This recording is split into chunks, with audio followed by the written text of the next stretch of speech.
Author's Press. Hey, it's Benji Cole, son of Al Cole from CBS Radio, welcoming you to another edition of People of Distinction. The talk that gives an in-depth view of some of the most dynamic, intelligent, and successful people on the planet. Run to our website, peopleofdistinction.org, for more info, or you can email me directly at benji@alcoleenterprises.com. And on the line with us today, we have J. Barbara Alvord. We'll be discussing her book, Through Different Eyes, An Immigrant's Heroic Journey, 1889 to 1909. Available at Amazon and Barnes & Noble. And just so you guys are aware, Barbara was brought to People of Distinction today by some of the best movers in the business. Authors Press Publishing. If you have a book that you'd like moved, move it through Authors Press. You can find them at authorspress.com. And guys, I'm so excited to have Barbara here on the line with us because, listen, the book that we're going to be discussing, Through Different Eyes, is going to be looking at one immigrant's journey through different eyes, right? Through Barbara's eyes. And what is so great about this narrative is, of course, we're going to be discussing her grandmother's journey here to the United States. But what's amazing about it, and really what is so applicable to all of our own individual journeys, is, really the quote that continues to ring in my mind as I was doing the research on the book, and that I'm sure it's going to ring in your mind as well, is in order to know where you're going, you have to know where you've been. And I think that is so amazing. That is so beautiful when we take the time to really analyze our past and analyze our family's journeys and really why they've decided to embark upon the journeys that they did and how we've gotten to where we are today. And listen, Barbara is going to be able to explain all of this. So without further ado, let's jump right in. Let's bring her here on the line with us. Barbara, first and foremost, thank you so much for being a guest with us on People of Distinction. How are you today? I'm doing fine. Thank you. Absolutely. Well, fantastic. Listen, we are so looking forward to this. Now, before we jump into the book, let's hold off slightly, okay? Tell our listening audience a little bit about yourself. A little bit about myself. Well, I've worked at all kinds of things. As a matter of fact, when I was in high school, my last senior year, in the summertime, I worked at a sewing machine factory.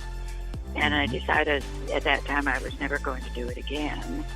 And it was hot. We didn't have air conditioning, all that garbage. And right after that, I went in as a secretary to the same company. So I've done a lot of things. I even went and worked for the FBI for a couple of years. Wow. After I got out of school. Yeah. And my husband and I owned a jewelry store for a while, and I decided I didn't really like to do that either.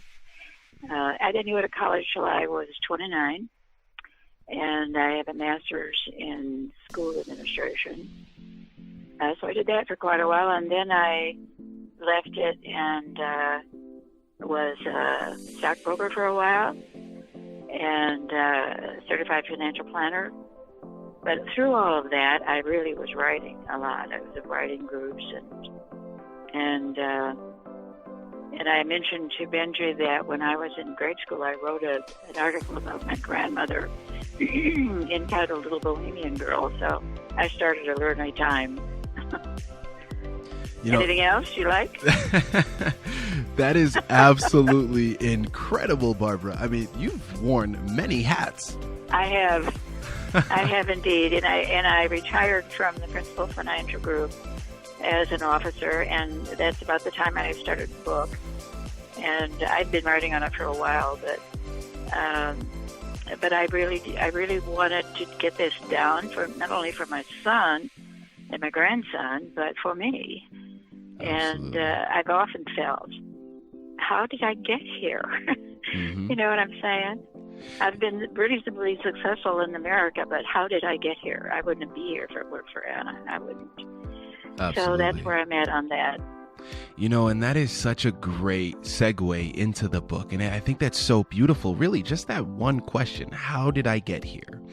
And I think that is something that we all can relate to, right? In our human family, I think a lot of times, just speaking from my own experience, I don't take enough time to stop and analyze. Because of course, listen, here in America, and well, I guess prior to this coronavirus pandemic really kind of putting everybody, in their homes, prior to that, it was just, we were all on that hamster wheel, just constantly moving from one thing to the next.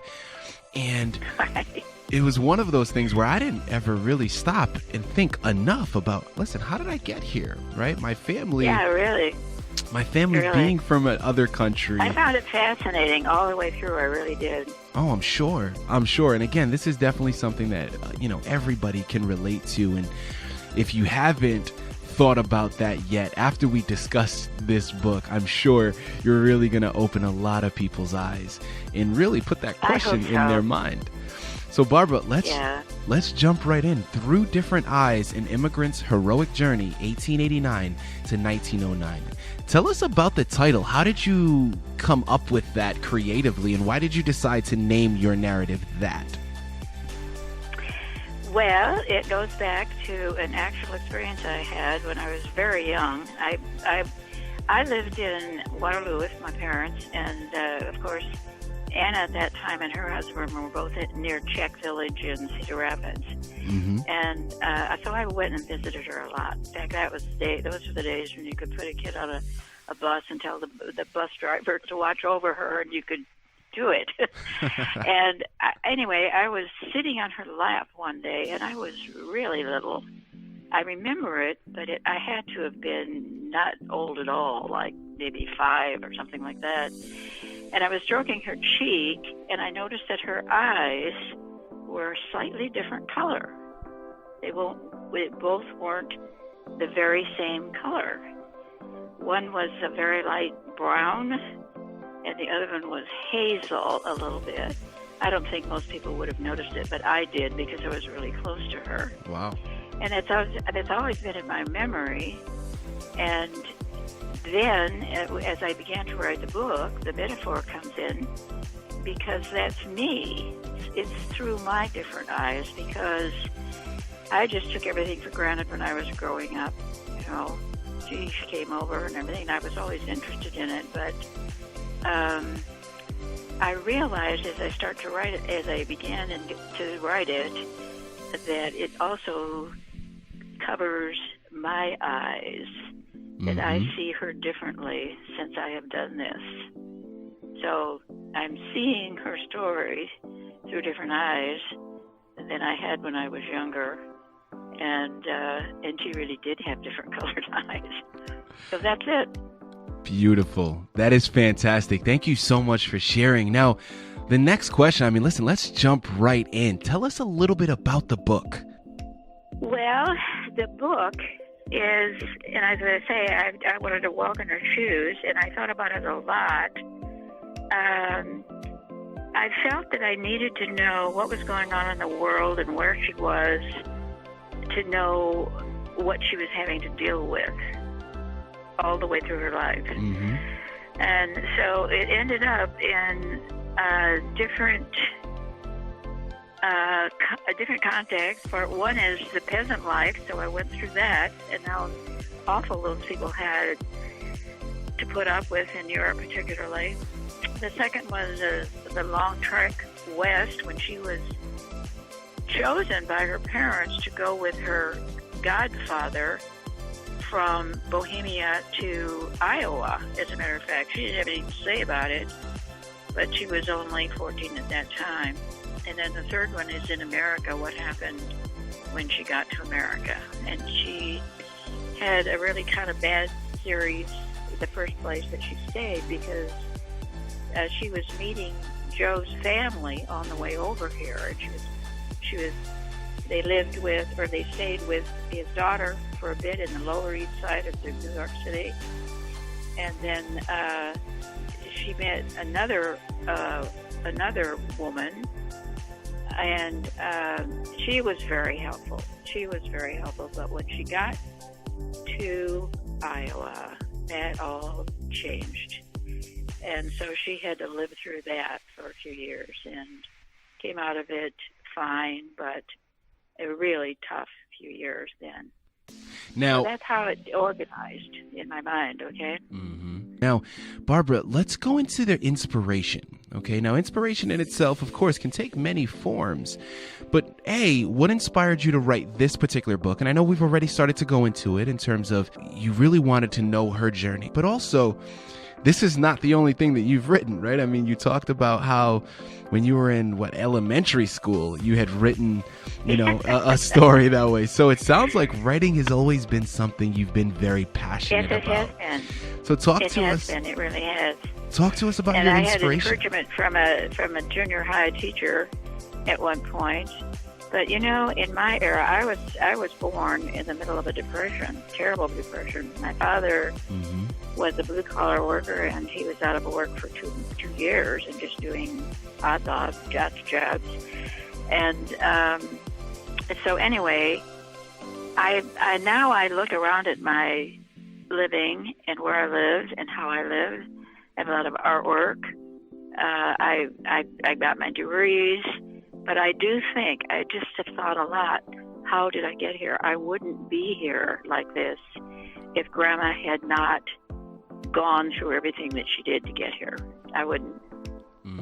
Here on the line with J. Barbara Alvord, we're discussing her book, Through Different Eyes, An Immigrant's Heroic Journey, 1889 to 1909. Available on Amazon and Barnes & Noble. Now, Barbara, listen, we know about the title. We know about the book. We know what inspired you. Now, I think you've already started to go briefly into this, but why did you feel that this was a book that needed to be written? It wasn't just a story that was passed down from generations to generation within your family, but something that you really wanted to put out for the public to benefit from as well. Yes. Well, I have a son. I have one son and one grandson. And I feel very strongly, I've always felt really strongly, that they need to know where they came from and from whom they came. And so, obviously, I mean, I'm not a young chicken at all, and I'm not going to be around that much longer. But my son will have that book, and he has it. And I showed him the picture, the new picture with him and my grandson and me in it, with little Anna smiling at those three. And he just kept saying, "She's watching us. She's watching us." Wow. I just thought that was so neat, And so it is for my family, but it is also a metaphor for what everybody has had to go through with an immigrant family in their background. A concept that is so relatable. And really, as I started the interview off, right, you can't know where you're going unless you know where you've come from, right? And I think that absolutely, that's such an old adage, and it sounds like such a cliche, but it really is. It rings true in every aspect. And I think that is so beautiful, right? Because when you really stop and you analyze it, listen, unfortunately, not everybody gets to be written about in the history books. So you really want to make sure that you're leaving behind this legacy so that future generations can know where they've come from and where their family migrated from and why they've made some of the decisions that they've made. And listen, I think that this is absolutely beautiful, the journey that you decided to embark upon. So wonderful, wonderful. And Barbara, listen, as we tie up this book, because of course we have some other things that we want to quickly touch up on as well. So I want to leave a little bit of time for that as well. But as we tie up this book, there are so many messages that can be pulled from the narrative. And there are so many messages that we can pull just from this interview alone. But if there's one central theme, one central message that you really want to make sure that it's very concise, very direct, that our listening audience here at People of Distinction knows about your book, what would that message be? Don't overlook what you've received from your family. Really. That's really what it comes down to. We have parents, we have grandparents, And it's awfully easy to say, well, boy, I really made something out of my life. But you wouldn't be here.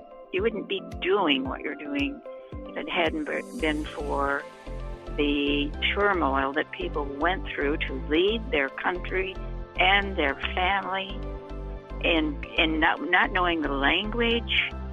She struggled with that all the time, and was without her family and her mother when she ended up on this farm with all the problems with the woman who was in charge. And it was really terrible. I'm amazed she survived it. I don't know that I would have. When I was 14, I couldn't find my way out of a room, practically. So she did a very good job. Absolutely. You know, it's funny how we look back and analyze some of the things that our families had to go through. And it really, at least in my experience, I look back at my family's journey and I look at my current situation and I'm like, I really can't complain, right? Because some of the things that they had to go through, I don't know how I would be able to make it through. And it just shows the amount of strength that they needed to possess to overcome some of the adversity that they were facing is absolutely remarkable. Well, part of part of the thing that could enable her to do this was that she was the only child in that family, and they lived in one room with a dirt floor. She was the oldest child, and every time a child came on, then she was in charge with the ones that were younger. Absolutely. So she started really early, having a lot of responsibility. That is so incredible. Barbara, this has been wonderful. Guys, once again, here on the line with J. Barbara Alvord. We just finished discussing her book, Through Different Eyes, An Immigrant's Heroic Journey, 1889 to 1909, available at Amazon and Barnes & Noble. Now, Barbara, that's not all, right? I mean, listen, you've spent your life writing, and there are so many different things that you've written. And quickly, I just want to touch up on them again. We don't want to spend too much time because, of course, the book of the hour was Through Different Eyes. But we have two other plays, actually, that you've written. One called The Waiting Man and one called Due Time. Well, The Waiting Man is about an incident, actually, it came from life. But on the way driving to work for some time, there was a man waving to other people going by. And I thought about that so long and wondered why he was doing that, and what was up with it. And so I've ended up writing a play about it. And a woman psychologist and a man that just comes across him all the time when he's going to work or whatever get into quite a conversation about that. And the woman tries to understand the man, and the man, of course, thinks he's a nut. And so they have to work through that. But the waving man continues to wave. So that's beautiful. That story. And then Due Time is about my grandmother's issue when she was, and this is out at Living History Farms and the barn, and we had a lot of plays in there that night, and this one was of young Anna being abused by this older woman who she couldn't do anything right. She didn't feed her enough, and Anna went through that. So anyway, that's what's that, and that went well. We had several plays that night in the barn. Wow. Absolutely incredible. I mean, listen, I know the main book was Through Different Eyes, right? And we're talking about your grandmother's journey. But listen, Barbara, I think the next book that you have to write, you got to talk about your journey because it is so impressive in the things that you've been able to accomplish and able to do. I mean, that is absolutely wonderful, so beautiful. And guys, listen, as we're tying everything up, as we've talked about, we're focusing on her grandmother's specific journey, but what makes it so relatable is all of our families have journeys of their own, right? Everybody has a voice. Everyone does, yes. Absolutely. And the one thing that can be taken from it... It's up to you to find it. Absolutely, right? It's up to you to find it and enjoy it and, take it in. There it is. Give it a big hug. Those voices are there. They are waiting to be heard. So take the journey, starting here with Through Different Eyes, An Immigrant's Heroic Journey, 1889 to 1909. Available at Amazon and Barnes & Noble by J. Barbara Alvord. Go out, get the book. We're all spending a lot of time at home lately, so let's take the journey with Barbara that she's constructed with us. Barbara, this has been absolutely fantastic. Thank you so much for being a guest with us. I had a lot of fun. Thank you. I'm pleased. I'm very pleased.